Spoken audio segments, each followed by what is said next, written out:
evening to all. Today we are going to present about the Laurus case study.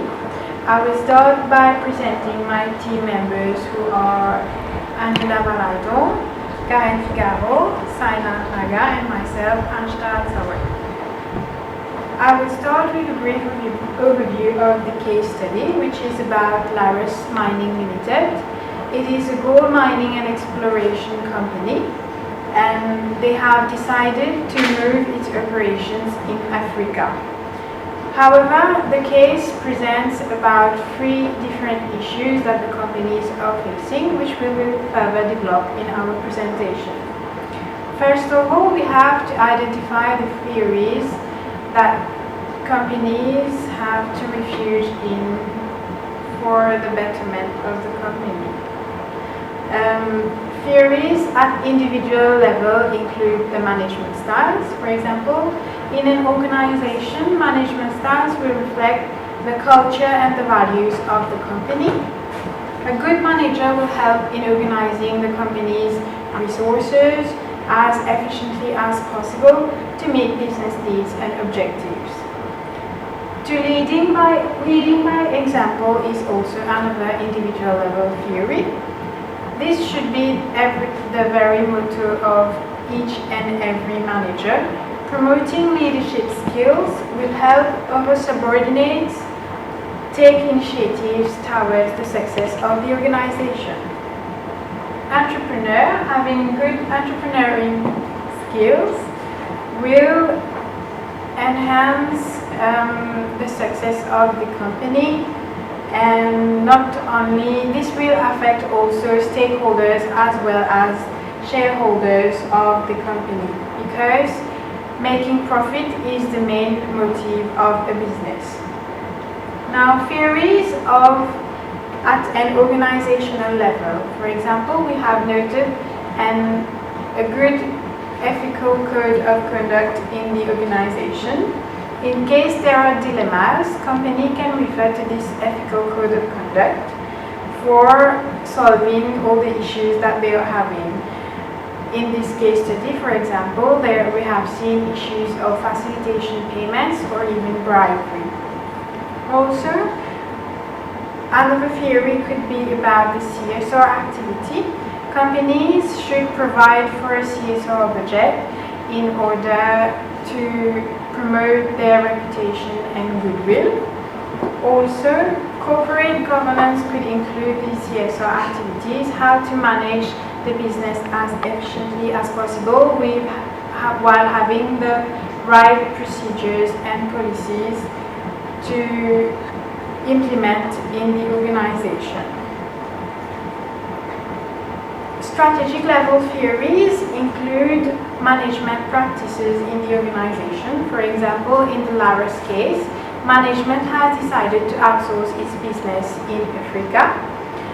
Also, managing a diverse workforce is another strategic level theory. That is, managers need to be trained to work in a diverse environment so that there are no language problems and good communication channels are well established. Another strategic level theory is about global crisis management. For example, in the Laurus case, the company has decided to be able to stay on the global stock exchange.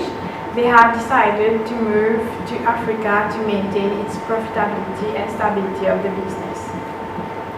Now we will move to the factors that should be addressed in the framework.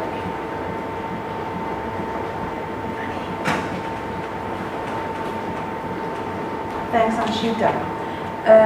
For this part, we will discuss about business ethics, strong ethical corporate cultures, CSR and sustainability, and local culture. In fact, doing business in Africa changed the whole process already implemented in Australia, since we have a different environment in Congo, and George, as being a manager, has to drive the process. He does not have to only focus on profitability but also on social and environmental issues. The local culture and custom has to be taken into consideration, since the background of the people, the level of education is different and has to be taken into consideration in the framework. We will proceed with points for the factors to be taken also based on PESTEL.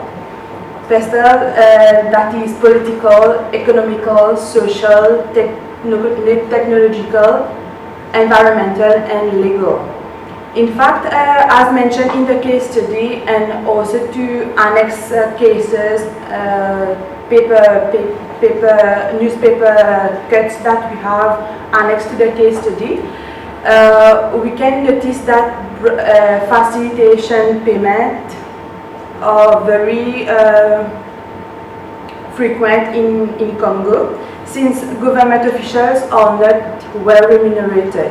They don't have the proper procedures to prevent those payments. So George has to be very aware of those issues and have to have proper channel to prevent those type of issues. Moreover, Laros Mining, being a listed company, has to take into consideration IFRS rule. That is, they have to be transparent in the way they report. For example, in the case study, it is mentioned that $100 is being paid has to be paid to someone for his petrol. As per our group, it has not to be. It is not to be considered to be bribery if it is clearly disclosed in the accounts of the company. So transparency will help definitely the company to put aside all the bribery and corruption issues. So having audit committees, internal audit, audited financial statement being audited by external party will help Laros to prevent those malpractices in Congo. So I will now leave the floor to Angela, who will continue on the case study. Thank you. Thank you, Carmen. So we have discussed about how to structure the framework of this case study. First of all, there are issues that has arisen in the case, and we have to talk about the type of issues that have been arisen, that is bribery and corruption. And also there's an action plan that Sana will elaborate on. And also I will talk about the risk of ignoring those issues and evaluate the consequences of ignoring them. And also we will propose some solutions and strategies to you, and how to implement those actions, and some effects and benefits of the action taken.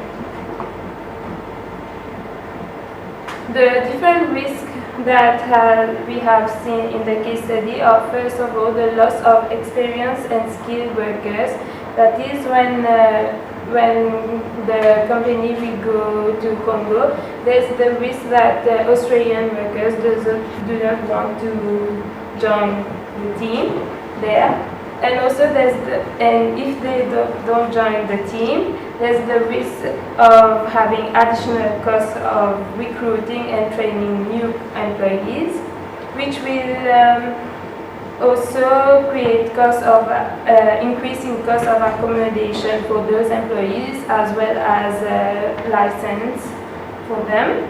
And there's the risk of tarnishing the corporate image of the firm when the public will discover about the different corruption form of the firm.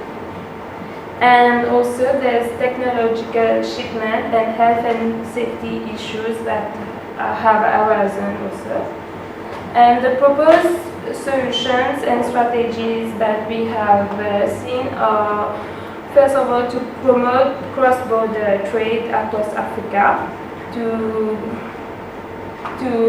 be able to compete globally. And also there are rewards and remunerated jobs, to motivate workers. And there's the fact that employers can provide free accommodation to the employees. And to promote culture and moral values within the organization, the firm can organize CSR activities to sensitize acts of good faith among those employees. And finally, there's the promotion of health insurance to all employees while enhancing security and safety. Now, Sinat will continue. Thank you, Angela. Now let's talk about the implementation of the framework into the Laros Mining Limited. First of all, the framework should be easily accessible to everyone and easy to understand. Here we need to take note that there are two different countries, Australians who speak English and Congo people who speak a different language in Africa. Therefore, the framework should be available in both languages so that everyone can properly understand it and implement it in the day-to-day business. Secondly, the employees need to acknowledge the framework, having read and understood the framework by signing it. This will give them a sense of responsibility that they need to abide by the framework, come what may. And then, in order to develop the ethical culture in the organization, the company will have to provide training and workshops regularly to the employees. Fourthly, there should be, in order to allow an employee to report someone else who have acted unethically, it is important that the employee is provided a clear and anonymous channel of communication to the superiors so that they can report misdeeds by others. And also, as Anshita said, managers should lead by example. Therefore, managers need to imbibe the culture in themselves first and then lead the way to other employees. And then, whenever there is someone who has acted against the framework, it is very important to impose corrective measures on them so that to deter other employees from committing these acts of crime, you can say. Also, it is very important that we include an ethical standard aspect in the recruitment process of the organization. In that way, we won't take on unethical people and then have to train them up and make them ethical. It will reduce the cost and resources that the company will have to spend on training. Finally, we should keep the framework open for improvement. Nothing can be done perfect at one go. Therefore, it is important not to keep it rigid and allow it to develop whenever new circumstances occur. Now we will move on to the application on the specific issues. First of all, there is the issue of the funding of the school. It is important to realize that CSR is not bad in itself. It is not illegal as well. All companies have the right to indulge in CSR activities. Therefore, we need to make sure that the money that Belarus has spent in the building of the school doesn't go into the pocket of the mayor. And the mayor can be defined as a politically exposed person. These persons are inherently known to be associated with fraud and money laundering. Therefore, we should do our best to make sure, George should make sure that the money that is being funded into the school doesn't go into the pockets of the media. Finally, as Karen was saying, the company is undergoing some financial difficulties, and therefore it is important to make sure that it can afford such CSR. Now moving to the second issue, the facilitation payment of $100 to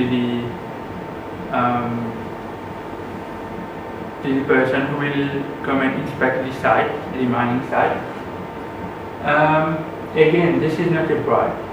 OECD has advised that facilitation payments in African countries are deemed to be the culture within that continent, and therefore should be accepted by all entities. However, it has also said that companies should make an effort to move away from such a practice. Also, we need to make sure that if ever we didn't give the $100 to the guy, we should make sure he doesn't give a negative report and then at the end of the day we didn't get the license to operate. Finally, we can request offshore receipts against the payment so that we can keep it on file and show that it's not bribery, it's again something, a material expenditure which can be backed by an official supporting document. And finally, we have to substantiate the $100. If the $100 refers to the expense that the official will spend on fuel to travel to and from the site, then it's fine. We can pay him the $100.